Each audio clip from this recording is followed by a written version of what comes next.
Hey y'all, it's Livi Redden. Welcome back to Today is the Future.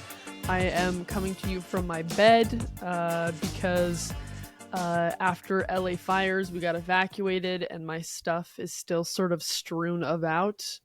And I'm just working on getting things back together. So as of right now, we're coming to you straight from the bedroom. This lighting is a little bit odd. I look like Nosferatu's bride. This shirt I have on is brown. I'm not dressed like a vampire. I don't know. Sort of working with what we got at the moment. Okay.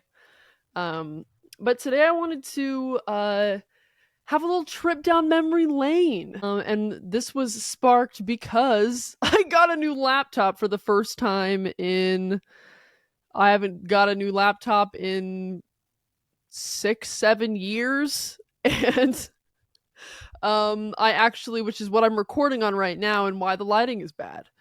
I'm coming to you straight from my laptop webcam. And yeah, I went to go transfer the data onto my new laptop and then I got sad because it sounds so stupid, but I built my whole career off of this laptop and put the new laptop away. And I was like, not my 2015 Mac. I just wanted to take a little trip down memory lane just so people could see behind some of the smoke and mirrors of how I've kind of gotten to where I am. And then also, I just wanted to reminisce a little bit, kind of using this as a journal entry. So that's the plan before we do away with the 2015 laptop. Hold on, I just got my ring stuck in my hair. Okay. Yeah, but I bought this laptop in 2017 when I first decided I was going to get serious, quote, serious about videography. And at the time, the laptop was already a few years old. Started making those super cheesy Utah videographer videos, travel vlogs. I still have a few of them up on my YouTube channel if you scroll all the way to the bottom. But yeah, super cheesy. Everyone's putting like grain overlays on stuff or like doing the color. Why can't I think of the word? It's leaving me. My brain's saying color editing, but that's not what it is. The color grading. Everyone's doing the color grading like blue and orange. Oh yeah, I absolutely did that. Learned my way around Premiere Pro on this laptop and then decided I hated editing videos. I learned that I didn't like editing and I didn't want to be a videographer. I like being in front of a camera. I like speaking. I really like film, like as an art form, but not for me to do. I like scripting. I like writing as well. Not a fan of the logistics. And then a few years after that, after I got this laptop, I started my freelance marketing business. And this podcast in 2020 during COVID from, again, this laptop. And the podcast initially started just because I loved podcasts. I started listening to podcasts a lot starting as a teenager. And I was like, that would be fun to do in myself. I didn't really have any plan for it. I had no real outcome in mind. And I took this during COVID. Airbnb was losing money, so they came out with these like Airbnb virtual experience things, and people started booking those. I don't know if y'all have ever done an Airbnb experience. They have them in person. I actually really love them. You can, like, for example, one time when I was in New York, I hired a woman off of Airbnb experiences that grew up from New York, and she took me around to all the best like thrifting, antique, and retro stores, and it was a blast. And she was so cool. She was also a stylist, and it was not that expensive. And then she gave me like a guide and a map afterwards that I use every time I'm in New York. But anyway, during Airbnb, they switched Airbnb experiences to Airbnb virtual experiences, and people started like selling courses on there. And so I bought a $25 how to start a podcast Airbnb virtual experience, aka a course, that got me started on how to start a podcast. And I did a bunch of Googling as well. It was not that great of virtual experience because I did only pay $25 for it, but it was enough to like get me going. And I knew I wanted to run my own business. I always have. I've kind of been starting businesses, doing my own thing really since childhood, finding ways to like make money I was doing pitching competitions in high school and college, all that. And so during COVID, I'm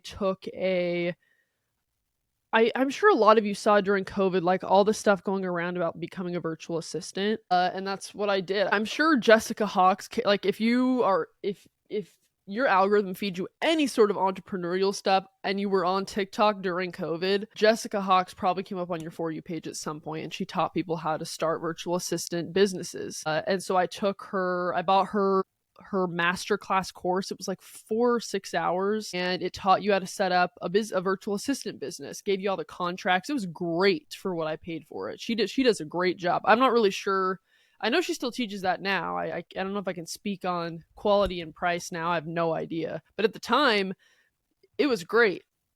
Yeah, and then I took a course on storytelling simultaneously. It was like $100. And that's how I got started. And I started doing virtual assistant work for business coaches, especially writing and doing newsletters and such. And so that's when the podcast and the freelancing contract business kind of started, which I'm doing since then up until about 2 weeks ago, which I'm actually closing down for now. More to come on that. I'll keep it on the hush hush for a moment. And then kind of moving forward, I wrote my book on this laptop. Started writing around the same time as the podcast and the virtual assistant business. I took a $100 course of Jen Sincero's. She has a course on her website. It's $100 and it teaches you how to write a nonfiction book proposal, which is like a sort of like a 50-page thing that you give to agents to pitch your book. And also, like $100, totally worth $100. That is a value-packed course. Super helpful. If you're someone writing a nonfiction book for the first time, I would still recommend that. I think it's still on her website. Granted, I was writing a self-help book, but I think for any nonfiction book, it would still be helpful to kind of help you navigate. But yeah, I mean, at the time, and spending that type of money, spending $100 on a course was like a huge deal for me. Like that felt like a huge investment, and I was genuinely nervous. And I laugh now because I've spent so much more on self-education stuff. But at the time, that was a big deal for me. So I started writing this book. I tried traditional publishing, and then later in 2021, I decided to self-publish and brought this laptop into a lot of coffee shops. My book was mainly written out of coffee shops. Moved to San Diego during that time. I also wrote my TED Talk on this laptop in let's see, I wrote the TED Talk in 2022. Published the book at the beginning of 2022, started writing the TED Talk end of 2022. I think I finished it around February, March of 2023, and then delivered it a little bit, a few months later. Again, grinded it out in coffee shops. I wrote the TED Talk when I was living in San Diego. I'm now in LA, and that to this day, that coffee shop is still like my favorite ever. And I talk about that coffee shop a little bit in my book, but loved that coffee shop. There were always the cutest old people that met there every Wednesday. They would give out like free poetry out of a shoebox. I would park and then walk an extra like 2 blocks before I went to the coffee shop because there were these dogs. There were these 2 huskies that were always outside, just like behind a fence, and I would go over and I would pet them and I would talk to their owner a little bit. I had a lot of fun. I just loved that coffee shop. There was also a house I would usually park in front of, and they had a little swing I'd sit in sometimes, and they had chickens, and the chickens were little escapees, and I would, here and there return their chickens from the road to their yard. Yeah, I love holding a good chicken. If you know how to hold the chicken, like I think people are kind of. Anyways, I don't need to get into that. You don't care. You don't want to hear me talk about holding chickens. Yeah, I loved that coffee shop. There was also a young gentleman I met in that coffee shop. I've had a lot of coffee shop crushes over the years. But that guy, I had made like a ring compilation video on my Instagram, and at the beginning of the video, I say today is the day. And it was the day I was going to ask him for his number. I had like become friends with this guy, and I thought it was mutual. I thought he was also attracted to me, and I remember going into that coffee shop. I gave him my number, and he never texted me. And then we never spoke again, and then I moved a month later. What are you gonna do? You know, you gotta shoot your shot, do what you gotta do. Yeah, I wonder what happened to that guy. He was working on a fiction book. Huh. Shout out him. I can't remember his name. I don't know. He had a cool jacket that his mom bought him. Anyway. Yeah, I wrote my book, TED Talk. I've edited a lot of videos off this laptop. Booked my first paid speaking gig off this laptop. I mean, it's been a lot of I've been speaking a lot more since after doing the TEDx. And then here we are. So, a lot of memories with this laptop, but it's time because I finally got myself a new one because the speaker started blowing out when I'm on Zoom calls, and I was like, okay, it's time. And it's not even like I don't know, with electronics, I'm just not someone that needs the latest year. I'm just like, if it's not broke, don't fix it. I just don't care. But this one is, she's done. We need a new one. And but I'm sad. I have like an emotional attachment to my laptop. And so because of that, we're going to have a little 2015 MacBook laptop funeral. I recorded this podcast already once, and the audio wasn't working, and it was way too long. It was like a half hour. I'm like, no one wants to hear all that.